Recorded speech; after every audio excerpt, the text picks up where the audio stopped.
Yamu asibi mamu akwabade Abadom TV. So a day after Black Stars qualification to the World Cup, Qatar 2022. Any GNO, any euphoria, no celebration still no.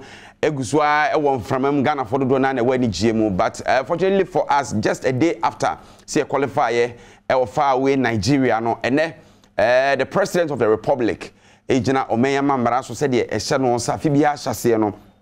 Obe bana oba be kire yese de oman no nioma esi quality se make say ye call the Parliament of Ghana, the President, His Excellency Nana Dankwa Akufo-Addo akoduru ho a owura chamber ho or inspector guard of honor ni bibia pleasantries na koso akowura chamber ho members of Parliament enso so esinkonwa a ye hwe se enche bia no President e de oman ye tebia de akoye de nkoye de da ye nimu nyina no obebiebie mu no kure na Ghana for ehwese wo mobetene said the true state of the nation na nkonko yesi e beke kansem ni biagije bi abrebre bi so ne bewie no opposition for aba bibie no so da bi penokure ne wo mu nyina no so ne ehwe ni say the President Nana Dankwa Akufo-Addo de betudwa bi na na se ampofo je medi ho chiame awo ho a na yakọ man mrase bi dwefie ni akwakohwe se de esiko enche bia omampani ebe kasa ye ba de odi tudwa ne benya nto wase bibiem kakra nsana de aka no beto aso e de ato aso.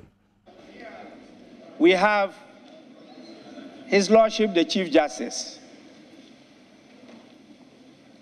the Law Lords, the Chief in charge of all the Law Lords in this country. My Lord Chief Justice Kwasi Enim-Yeboah,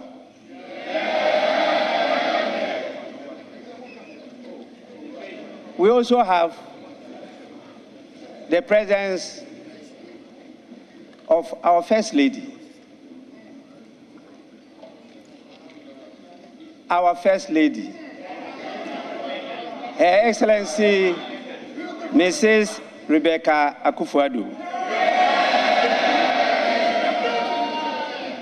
And we have the spouse of His Excellency the Vice President, you know, the person of His Excellency Mrs. Samira Bawumia.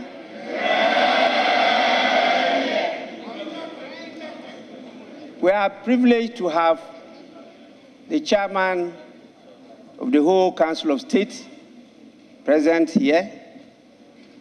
And you know the chairman is in the person of Nana Otu-Sribour II. Let me, before I proceed, announce that we are also privileged to have the presence of my wife.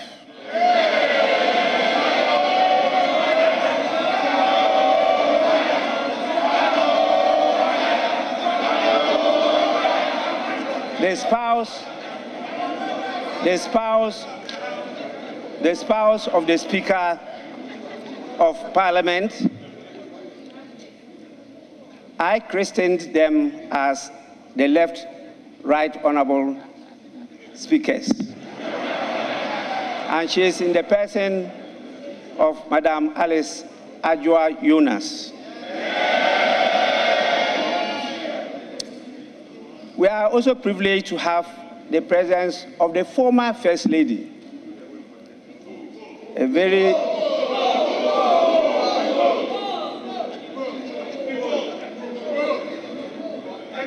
yes, she has been a very bold lady. And in fact, I can confirm that she's been one of the catalysts that has really brought the issue of women empowerment, not only in Ghana, but globally. We have the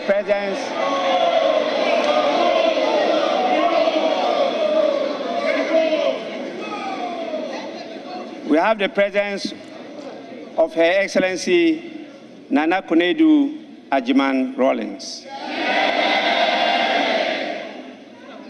And we have the presence of the chairman of the party in government, the New Patriotic Party, in the presence here.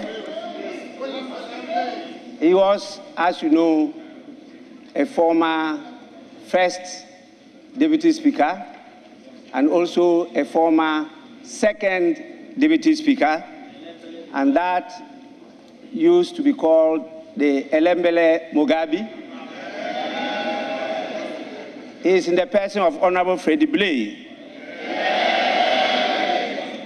And we have the General Secretary of the party in power, the New Patriotic Party, in the person, quite a young man, John Boadu. We have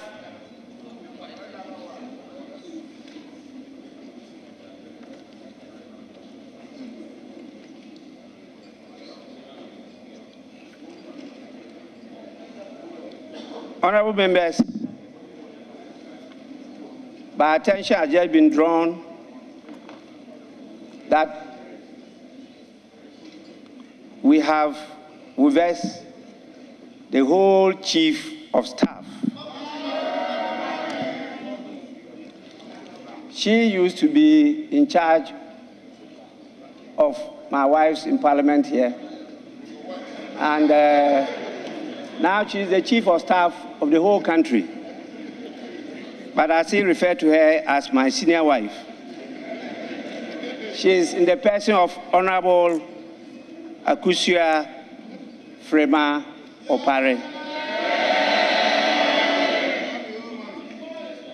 And we have the General Secretary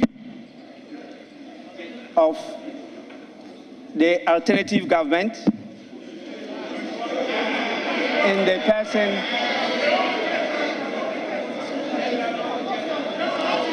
the National Democratic Congress, the General of all generals. He was a member of this House for 3 good terms and a Deputy Minister of State. He's in the person of Honorable Johnson Asiedu Inketia.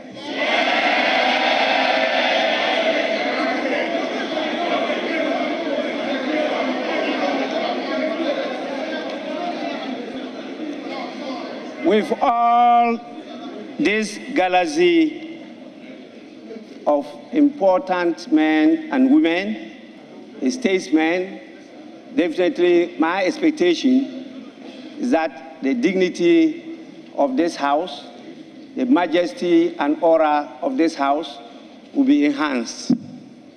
It's with this, I now have the greatest pleasure in inviting His Excellency the President to deliver his message. Your Excellency, you may now deliver your message.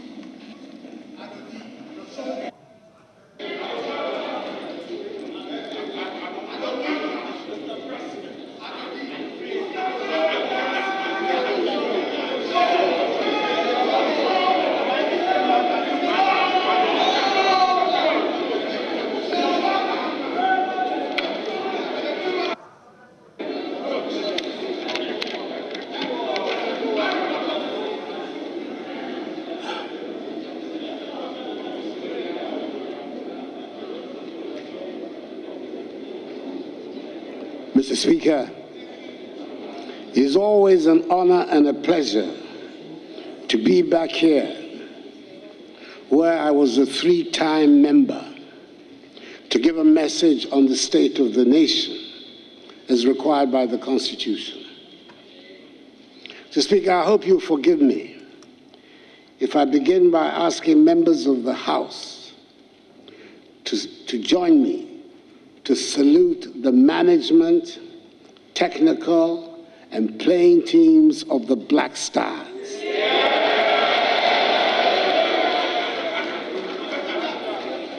Who against the odds beat the Super Eagles of Nigeria in Abuja yesterday.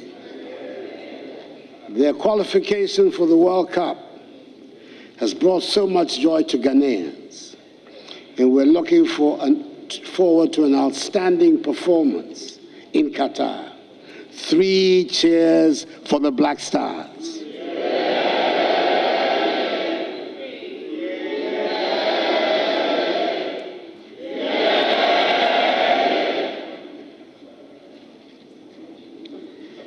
accordance with protocol and convention, it is good to see that First Lady Rebecca Akufo-Addo, Vice President Mahamudu Bawumia, Second Lady Samira Bawumia, spouse of Mr. Speaker, Madam Alice Ajua-Jonas, Chief Justice Anini Yeboah, and Justices of the Supreme Court, the Chairperson Nana Uto Sribo II, and members of the Council of State, Chief of Defense Staff, Vice Admiral Seth Amoama, Inspector General of Police, Dr. George Akufu-Dampare, and service chiefs are all present. The Speaker, the House is also duly honored by the welcome attendance, virtually, of the former President of the Republic, His Excellency John Agyekum Kufuor, former First Lady, Her Excellency Nana Konadu Agyeman-Rawlings, and the Dean and members of the Diplomatic Corps. Mr. Speaker, from my vantage point as President of the Republic, from the focus point as head of government, from the enviable position of a husband, a father, and a grandfather, I know that there is a general sense of anxiety in our nation at the moment. The Ghanaian people are anxious about the economy, the cost of living, income levels, jobs for young people, and even about issues on which we all thought we had achieved a national consensus. When some amongst us are raising questions about the certainties on which we are building the state, it is not surprising that worries about the stability of the government would become cause for heightened tension in the nation. Mr. Speaker, 2 years ago to the day, we were in the midst of a lockdown in the main metropolitan centers of our country. We were truly in the midst of the unknown. It took a while before it even got a name, but a pandemic it was. And the only certainty about it was that nobody knew very much about it. The scientists, the health experts, and the World Health Organization were all united in their view that the virus would cause a lot of devastation. The world before COVID now seems such a long time ago, and the trauma of a world ruled by a pandemic has changed all our perspectives. Back in March 2020, when the first cases of COVID hit our country, we and the rest of the world were in uncharted territory. Fear and sheer terror gripped our land. Probably to future generations, it will look quite obvious what should have been done. But 2 years ago, it felt like we had fallen into a dark, malicious, and terrifying abyss. We could not have been prepared for the catastrophe that hit us. Even the richest economies with the most sophisticated structures were unprepared. Maybe some of us have forgotten what the experts were predicting at the time. Our health and medical infrastructure was woefully inadequate, and we would not be able to cope. There were going to be piles of dead bodies strewn across the streets of Africa. There was a general consensus that we should spend all our energies on resources, on protecting lives. I remember, for example, the discussions about PPEs 2 years ago. Nobody was asking or was interested in how much they cost. just find them for our health workers, and that was the only consideration. I wonder how many people remember the cost of the first face shields and nose masks that came into our country. I took the decision we would prioritize the savings of lives, and then we would get together to rebuild our economy. Nobody imagined the devastation would be so widespread and last so long. We've had our fair share of COVID deniers and conspiracy theorists, but it is fair to say, Mr. Speaker, that our management of the COVID-19 outbreak has been exemplary and has been so acclaimed by the world. And with the great mercies of the Almighty, we have saved lives. Indeed, the total number of deaths we have sadly recorded, 1,445, represents a minuscule fraction of the total number of deaths on the African continent, 0.6%. I remember a year ago, we were in the midst of the second wave of COVID infections and deaths. There was widespread fear. Again, there was consensus. We should concentrate all attention and resources on protecting lives. By that time, a little more was known about the virus, and the anxiety had shifted to the provision of vaccines. We moved rapidly to secure the provisions of vaccines, first for the frontline officials and workers and those most at risk, and then to the general mass of the population, always relying on the current scientific thinking. We had to learn some very hard lessons, and our belief in the need for self-sufficiency was reinforced when vaccine nationalism was played out blatantly by the rich and powerful countries. Mr. Speaker, the Presidential Vaccine Manufacturing Committee, which I set up to respond to this obvious deficiency, has put in place a comprehensive strategy for domestic vaccine production and the establishment of a National Vaccine Institute to implement the strategy, which will enable us to begin the first phase of commercial production in January 2024. A bill will shortly be brought to you in this House for your support and approval for the establishment of the National Vaccine Institute. This pandemic exposed other shortcomings of our country, which have undoubtedly contributed to the anxieties that have befallen the nation. Agenda 111 was born out of this necessity to address some of these shortcomings. At the normal rate of growth, we're not likely to make up the deficit in our health facilities infrastructure for a very long time. Hence the need for a special dedicated program of infrastructural development.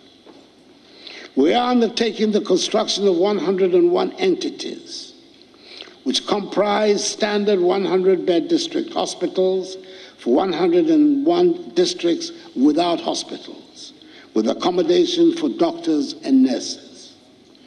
6 new regional hospitals for each of the 6 new regions. The rehabilitation of the Efia Nkwanta Hospital in the Western region. 1 new regional hospital for the Western region. And 3 psychiatric hospitals for each of the 3 zones of the country, that is North, Middle, and Coastal. It is an ambitious project which must and will be done, and which will create some 33,900 jobs for construction workers, and on completion, some 34,300 jobs for health workers. Mr. Speaker, I have to report that like all major construction projects, it is evident that the initial schedule we gave for the completion of Agenda 111 was overly ambitious. Identifying suitable sites around the country, for example, has turned out to be even more problematic than had been anticipated.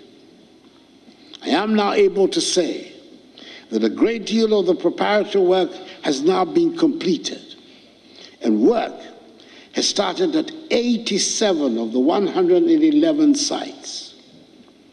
I've been assured that preliminary work on the remaining 24 sites is ongoing. We have every intention of seeing this project through to its successful end, which will enable me to commission all 111 hospitals before I leave office on 7th January 2025. Mr. Speaker, we have saved lives and fared much better than we had feared and the experts predicted. But the consequences of lockdowns, border and business closures, and unplanned expenditures have combined to have a devastating impact on our economy. The unplanned expenditures included, but were not limited to, the recruitment on a permanent basis of 58,121 healthcare professionals and the payment of extra incentives to our frontline health workers. It took an unbudgeted 1.9 billion cedis to ensure that our children and teaching staff went back and stayed in school safely. Some, including regrettably a few in this honorable House, went as far as to accuse the government of trying to kill Ghanaian children when we introduced the controlled school reopenings. I might add here that in some countries, school closures have lasted for 20 months, and children are only now going back to school. Our children did not lose a single academic year. We provided nearly 5 million households and over 10 million people with electricity and water subsidies at the time they were most needed. In all, data from the Ministry of Finance tells us that an amount of 17.7 billion cedis, 4.6% of GDP, has been spent in containing the pandemic since 2020. Mr. Speaker, the NPP government came into office with a plan to build a resilient economy and set us on the path to prosperity. We were on course, and our performance between 2017 and the beginning of 2020 demonstrates we were making rapid progress. Indeed, in 2017, 2018, and 2019, we recorded average annual GDP growth rates of 7%, making us one of the fastest growing economies in the world. We grew the economy from the cedi equivalent of 54 billion United States dollars at the end of 2016 to the cedi equivalent of 72 billion United States dollars in 2020, a 33% increase. Then COVID arrived. This is not something that anyone could have planned for, and the consequences are there for us all to see around the world. The big and established economies of the world have been knocked off their planned trajectory. Countries where budget deficits were unknown and prohibited by law suddenly had to accept huge deficits to underwrite social cohesion. The economic devastation of COVID has since the beginning of this year been further aggravated by the Russian invasion of Ukraine, which has worsened the economic outlook of the entire world. We in Ghana have not escaped this development, And the consequences are being felt in rising living costs at our markets and at fuel stations. The terrible events in Ukraine have a direct impact on our lives here in Ghana. Mr. Speaker, 30% of our wheat, flour, and fertilizer imports come from Russia. 60% of iron rods and other metal sheets are imported from the Ukraine. And almost 20% of Ghana's manganese is shipped to the Ukraine. The bombs might be dropping on cities half a world away, but they are hitting our pockets here in Ghana. Even so, we have managed to ensure that fuel supplies have not been disrupted, unlike in several other parts of the world. Last week, the Minister for Finance spelled out in detail to the country the economic and fiscal difficulties we face, and the raft of measures we're introducing to bring relief and restore us to economic growth. The measures that have been announced by the Minister for Finance are meant to demonstrate that we are aware that we are in difficult times and we are addressing the situation.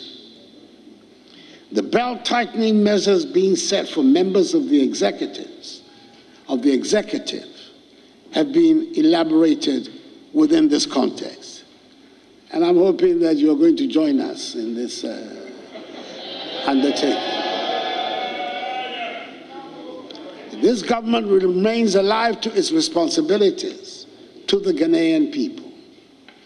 The difficulties of the time notwithstanding, we intend to continue to grow this economy and bring prosperity. That will only happen when we continue to invest in the future. Our children will continue to be educated and be equipped to run a modern and digitalized economy. The free SHS and free TVET are the best vehicles we have devised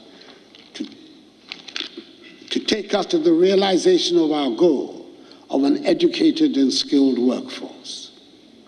The computerized school placement system is currently ongoing, and the latest batch of JHS students will soon embark on their free SHS and free TVET education. The TVET institutions are being upgraded and equipped to enable them train the increased numbers of children that we want to be attracted to that sector to meet the modern needs of our economy. This year, I'll be commissioning some of the 34 refurbished National Vocational and Technical Institutes, NVTIs, across the country. The refurbishment comprises the construction, rehabilitation, and equipment of laboratories, workshops, additional classrooms, hostels, and administrative offices. Within the next few months, the construction of 5 technical colleges will begin in various parts of the country. 3 technical institutes will be upgraded to tertiary status.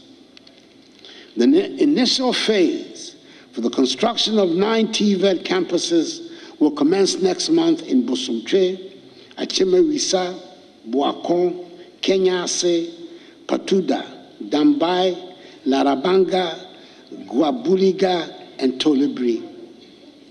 These campuses will have academic facilities, workshops, laboratories, hostels, and staff accommodation, and provide access for training. Government is in the process of securing financing for the construction of 5 STEM universities in 5 new regions, that is Western North, Savannah, Northeast, Ahafo, and Uti regions. Steps are being taken to turn the planned Bunso campus of the University of Environment and Sustainable Development into a standalone independent university focused on the study of engineering. Construction of this campus is set to begin within the next 3 months. Mr. Speaker, there is great potential for our people in the creative arts, fashion, and film industry. We want to unleash the creativity, enterprise, and innovation of our youth by giving them education and skills training in the creative arts. The Creative Arts Senior High School in Kwadaso in Kumasi, whose construction is currently 70% complete, will serve as a beacon for many young and talented people seeking a fulfilling career in this field.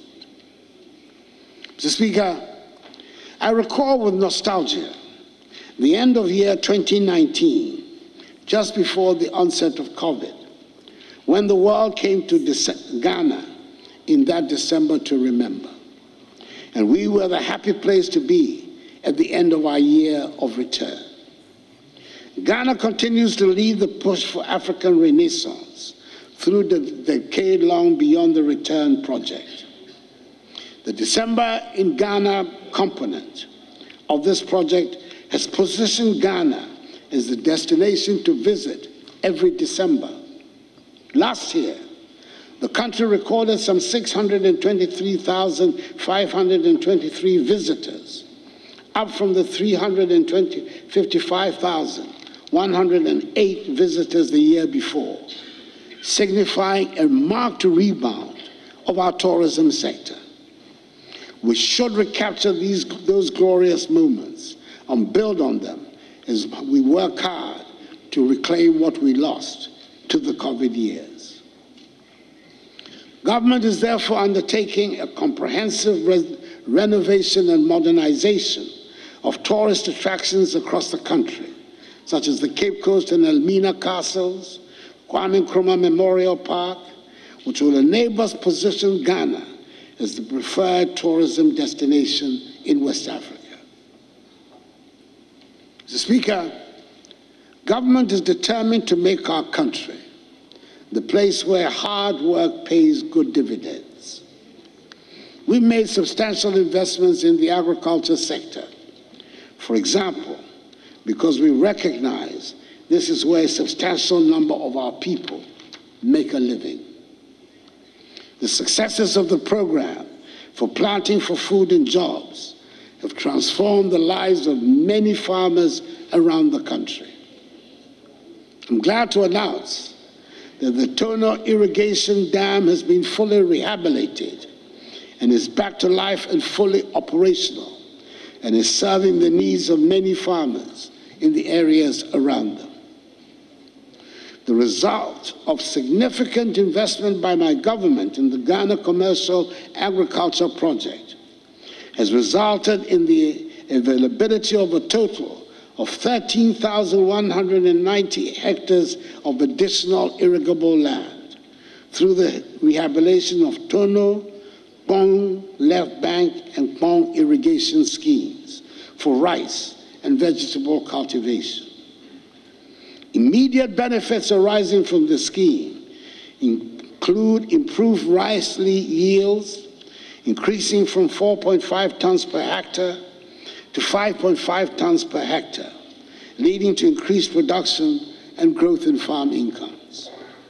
This has benefited some 14,264 smallholder beneficiaries directly, creating some 40,000 jobs along several value chain activities generated from the irrigation schemes.